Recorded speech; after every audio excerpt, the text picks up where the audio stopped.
ईश सेवा। गंगा नदी के किनारे एक छोटा गांव था। उस गांव में बहुत साल पहले एक घटना घटी थी। उस गांव के बाहर छोटी सी झोपड़ी थी। उसमें एक सन्यासी रहता था। वह सबको नेकी का रास्ता दिखाता, भोले भटकों को ठीक राह पर लाता था। जो बीमार होते उनको दवाइयाँ देता और खुद उनकी सेवा टहल करता था। दीन दुखियों की सेवा करना, अनाथ अपाहिजों को सहारा देना, उनकी पीड़ा को अपनी पीड़ा मानकर उसे दूर करने का प्रयत्न करना, यही उसका काम था। इसलिए लोग भी उसका एहसान मानते थे, उसकी बात को सिर आँखों पर रखते थे। वह किसी से कुछ लेता नहीं था, लोग अपनी खुशी से उसे कुछ देते थे। वह उसमें से भी अधिकांश दुखियों की सेवा में लगाता था। लेकिन आश्चर्य इस बात का था कि उसकी कुटिया में किसी देवता की मूर्त नहीं थी। वह कभी मंदिर नहीं जाता था, पूजा पाठ नहीं करता था। किसी ने कभी उसे भजन कीर्तन या जप तप करते भी नहीं देखा था। इसलिए दूसरे साधु सन्यासी उसे रंगा सियार समझकर उसका मजाक उड़ाया करते थे। फिर भी वह उनकी ओर कभी ध्यान नहीं देता था। इस तरह कई साल बीत गए। एक दिन वह सन्यासी चांदनी रात में अपनी कुटिया के सामने कंबल बिछाकर लेट गया।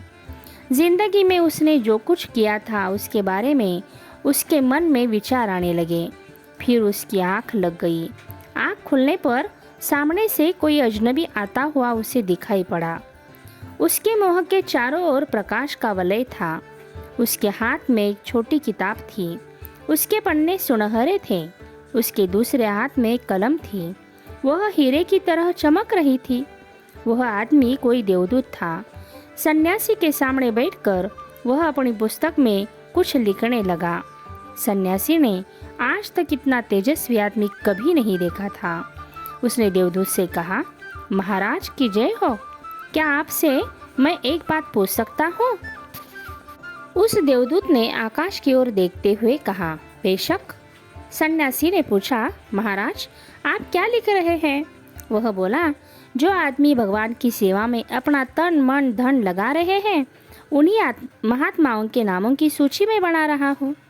सन्यासी ने कहा, अच्छा, पर आप यह तो बताइए कि भगवान की कृपा किन लोगों पर होती है?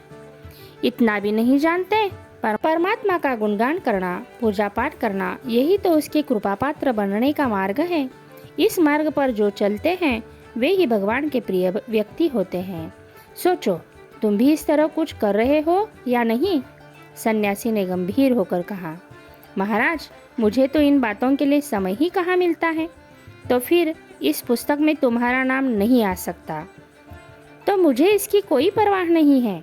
मेरे पास जो कुछ है उसे दीन दुखियों की सेवा में लगा देता हूँ। वे लोग ही मेरे लिए परमात्मा के बराबर है। यह सुनकर वह आदमी मुस्कुराता हुआ चला गया। रात की घटना पर गौर करने में सन्यासी ने कुछ क्षण बिताए। फिर वह अपने काम में लग गया। दूसरे दिन रात को वही देवदूत सन्यासी को फिर दिखाई दिया। वह मुस्कुराता हुआ उसकी ओर आया। उसके हाथ में वही कलम और पुस्तक थी। सन्यासी ने पूछा, ओह, आप फिर यहाँ कैसे? देवदूत ने उसे बधाई देते हुए अपनी पुस्तक का पन्ना दिखाया। उस पर भगवान के प्रिय व्यक्तियों के नाम सोने के अक्षरों में लिखे थे। सन्यासी का नाम सबसे पहले लिखा गया था। इस कहानी से हमें यह सीख मिलती है कि परमात्मा की प्राप्ति गुणगान या पूजा पाठ से नहीं होती, बल्कि दीन दुखियों की सेवा से ही हमें भगवान की प्राप्ति होती है, परमात्मा की प्राप्ति होती है।